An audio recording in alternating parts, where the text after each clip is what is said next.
This is Harold Camping, once again looking at our situation that the world has come into, as we have been convinced that the sending forth of the gospel has come to an end, and we have been waiting for the physical, literal return of Christ, so that we could get on with eternity and all the joys and wonders that come eternally by being with our Savior.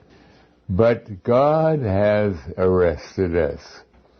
God has done to us similarly to what He did to a couple of other great men of faith, one being Abraham.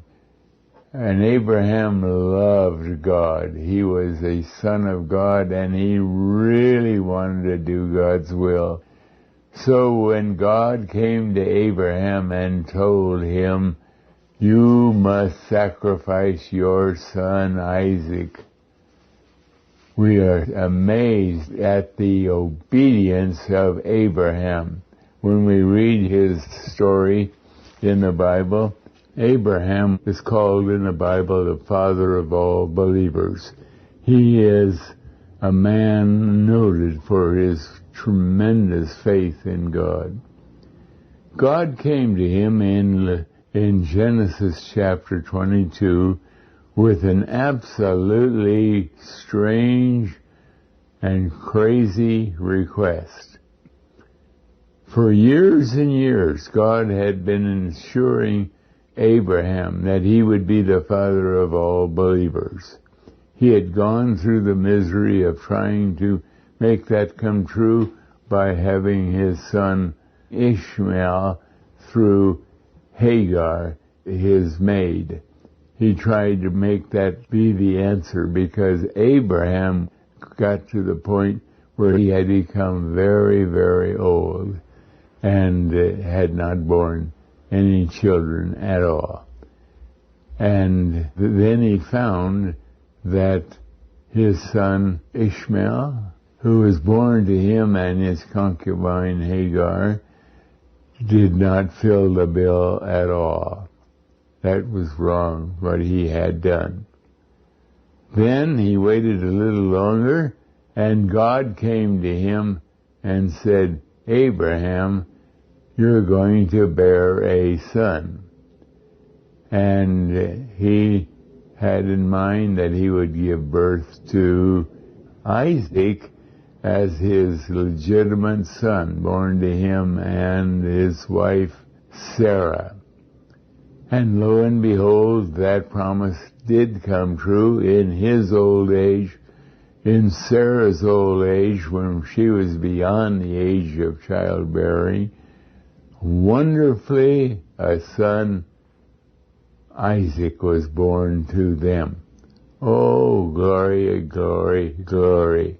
Now the promises of God could be fulfilled, because now there was a legitimate son of Abraham and Isaac who have come into this world to carry out the promise of God.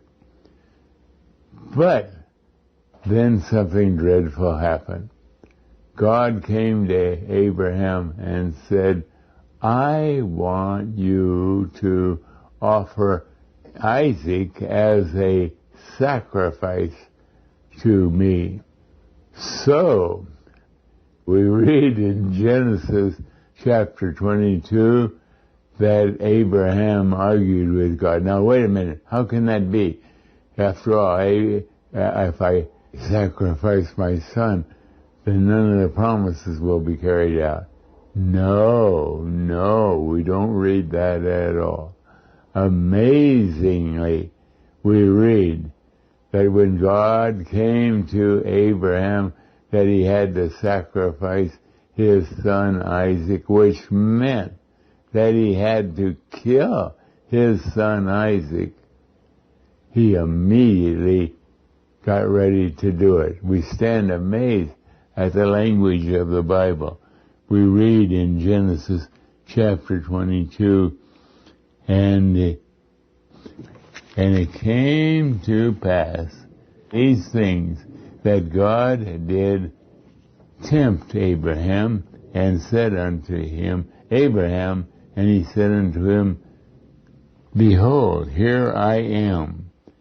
And he said, that is, God said to him, Take now thy son, thine only son Isaac, whom thou lovest, and get thee into the land of Moab, and offer him there for a burnt offering upon one of the mountains which I will tell thee of.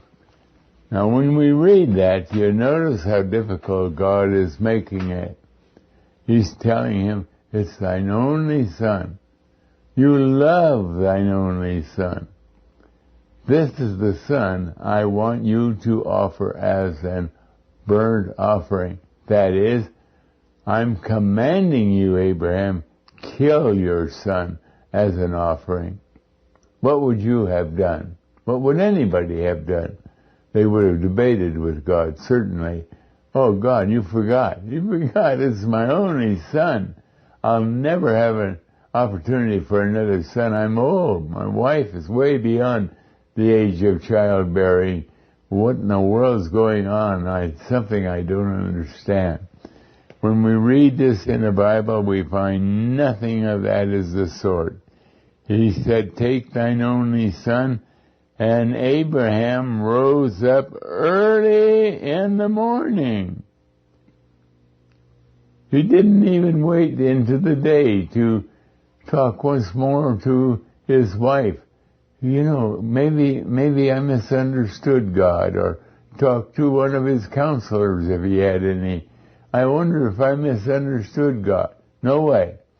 He heard what God said, and early in the morning, he saddled his ass and took 2 of his young men with him, and Isaac his son, and cut the wood for the burnt offering, and rose up and went unto the place of which God had told him. Talk about instant obedience. Talk about obedience without questioning, without arguing with God. Do you think that you could have obeyed God the way Abraham did?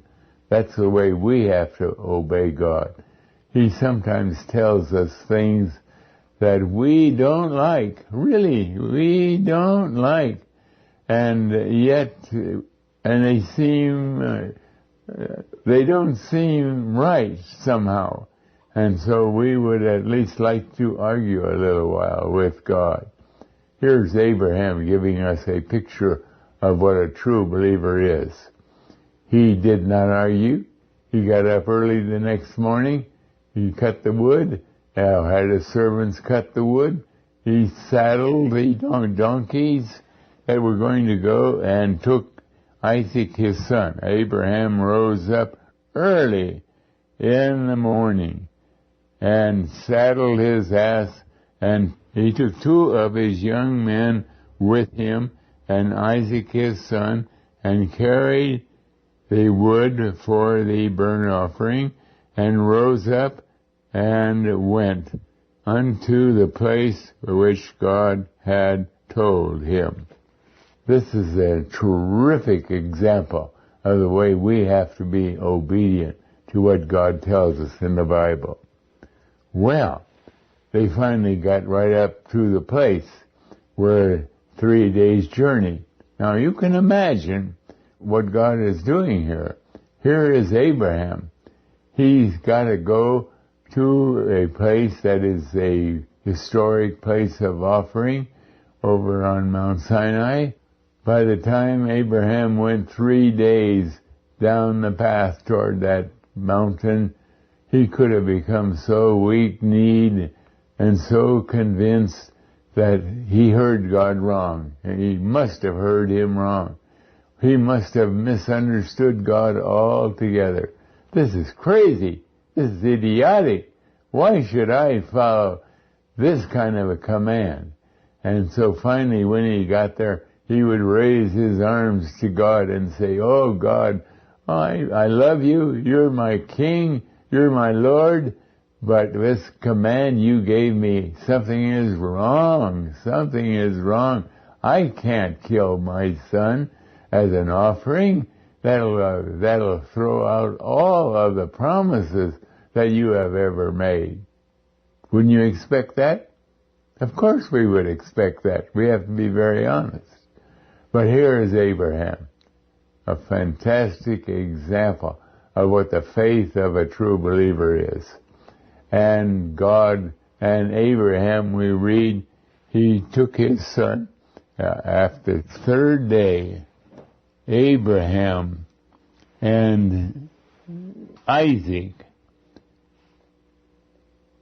lifted up their eyes, and saw the place afar off.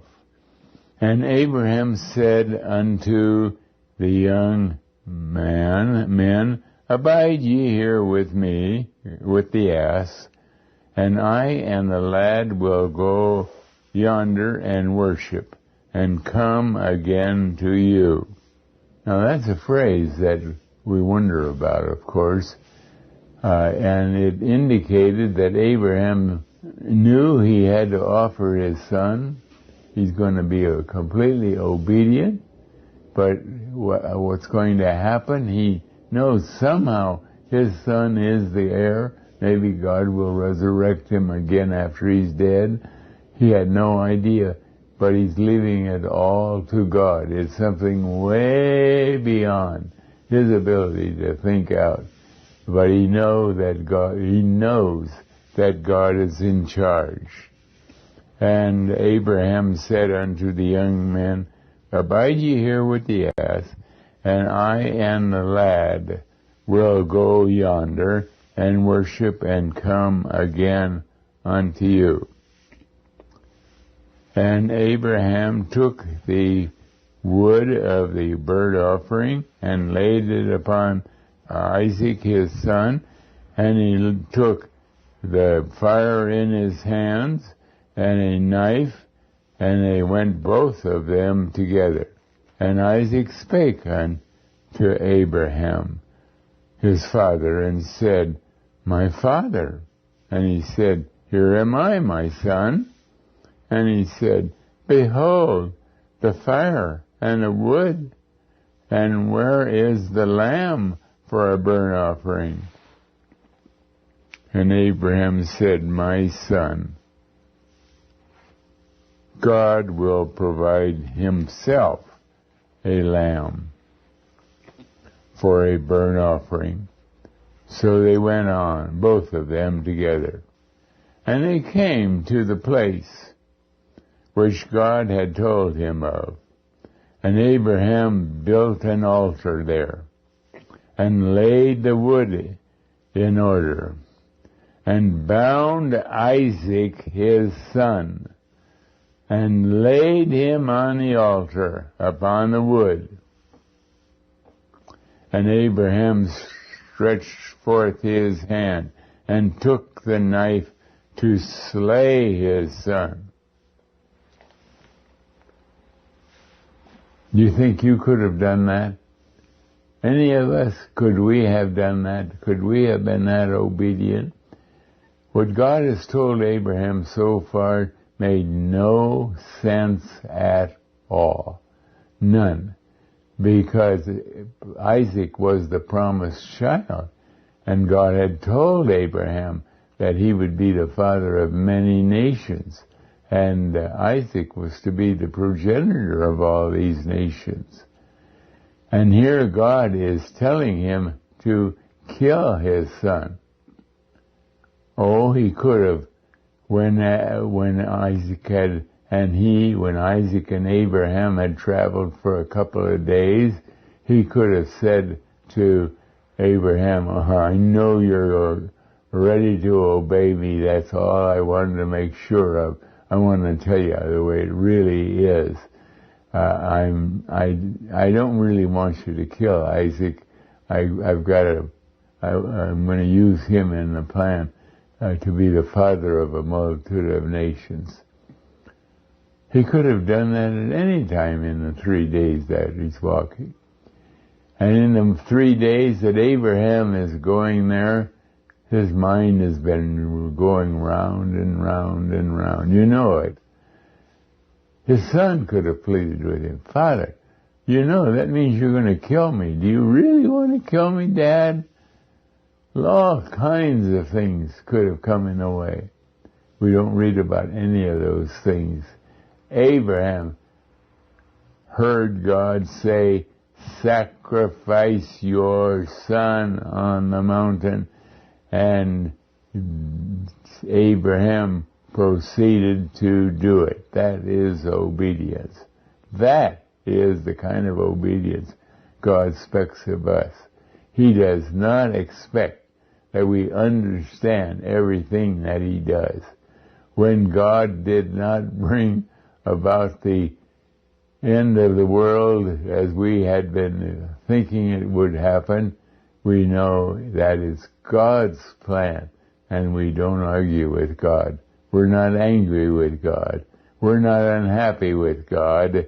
We simply say, oh Lord, we misunderstood somehow, or you changed your plan, or whatever, but we're willing to listen. What next? What next, oh Lord?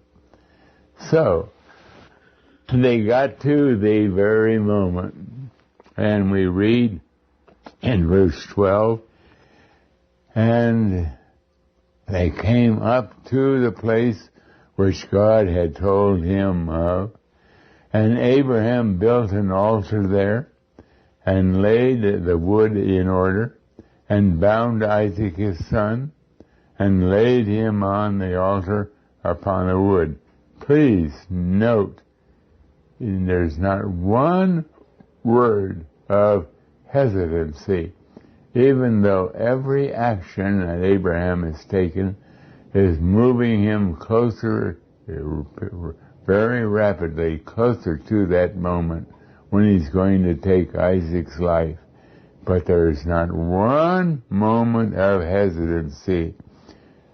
If his servants have been arguing with him, how can that be? That's crazy, Abraham. You misunderstood. And maybe his son had said something to him. We don't know. We don't want to say he did, because it doesn't say that he did. And Abraham stretched forth his hand and took the knife to slay his son. Now that is a big statement. They're at that point. His son is tied to the altar. The wood below is ready to be burned up in flames. Abraham has the knife in his hand. His son is the target. So far we have not read one word of hesitancy, one word of objection, one word of, I don't understand this, but I'm going to be obedient. We don't read anything.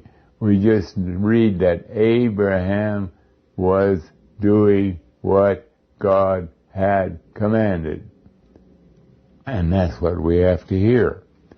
And so he brought up his knife, and then he heard a word from heaven. And the angel of the Lord called unto him out of the heaven and said, Abraham, Abraham. And he said, Here am I, Lord. And he said, Lay not thine hand upon the lad, neither do thou anything unto him, for now I know that thou fearest God, seeing thou hast not withheld thy son, thine only son, from me. God is rubbing it in, all the way to this moment. It's your only son. He said that before, I believe. And Abraham lifted up his eyes and looked, and behold, behind him a ram caught in a thicket by his horns. And Abraham went and took the ram, and offered him up for a burnt offering in the stead of his son. And Abraham called the name of that place Jehovah Jireh, as it is unto this day. In the mouth of the Lord it shall be seen. And the angel of the Lord called unto Abraham out of the heaven, and the second time, and said, By myself have I sworn, saith the Lord, for because thou hast done this thing, and hast not withheld thy son, thine only son, that in blessing I will bless thee, and in multiplying I will multiply thy seed as the stars of the heaven, and as the sand which is upon the seashore. And thy seed shall possess the gate of his enemies, and in thy name shall all the nations of the earth be blessed, because thou hast obeyed my voice. Now, there we have an example where God brought a man who loved the Lord, who was ready to be obedient, right up to the threshold, as close as we could get to death, under the most difficult circumstances, in the face of the reality that God had told him that Isaac to be the fulfillment of the blessings and all the other things that Abraham had been told. And he's a human being. He loved his son with a passion. To kill his son at his hand, he was not asking some servants to kill his son. He had to kill his son. He held a knife. He bound his son on the altar so he could not move. And even Isaac, we marvel at his faith. Dad, why are you binding me? And he's bound. He knows that he's an offering. He knows. He knows. But Isaac also is showing that somehow when God asks you to do it, it's going to be all right, even though at the moment it doesn't make any sense at all. Now, this is the way God has been treating us. This is one illustration. He has brought us right to till we had the sword in our hand. We were ready to say goodbye. All those who claimed that they believed in the Lord, and we know that, and we knew that there were probably 2/3 of the world that had never even heard about the Lord. We were ready to say goodbye to them. It's all over. It's all over. It's time for the end. And now, at the last moment, God has come and said, no, it's not the end. I still have some other plans. So what do we do? What do we do? Do we argue with God? And wait a minute, God, you said it so plainly. We were so convinced. There were so many proofs of the Bible that it cannot have been that we were incorrect. Maybe in a tiny detail here or there, but no, God, we're sure that it had to happen. But it didn't happen. And we know that God brought it right to the very edge, right to the very day, and past the day that there should have been judgment seen all over the world. So, the first question I have to ask all of us. I have to ask myself this very, very carefully. Are we ready to see that we did not understand God's plan altogether? Are we ready to stand back and wait and do some more studying and recognize that maybe God is not finished with bringing salvation to the world? As a matter of fact, we know that only about a third of the world had ever heard of the Bible before 5 months ago. Now, by God's mercy, through the actions of Family Radio, as stupid as some may think they may have been, as incorrect as some may think they may have been, yet they all fit into a part of a plan where now the whole world has heard about the Bible. They've heard about the God of the Bible. God now is ready for the next action based on that kind of information. What will that be? And that is where we have to start our thinking.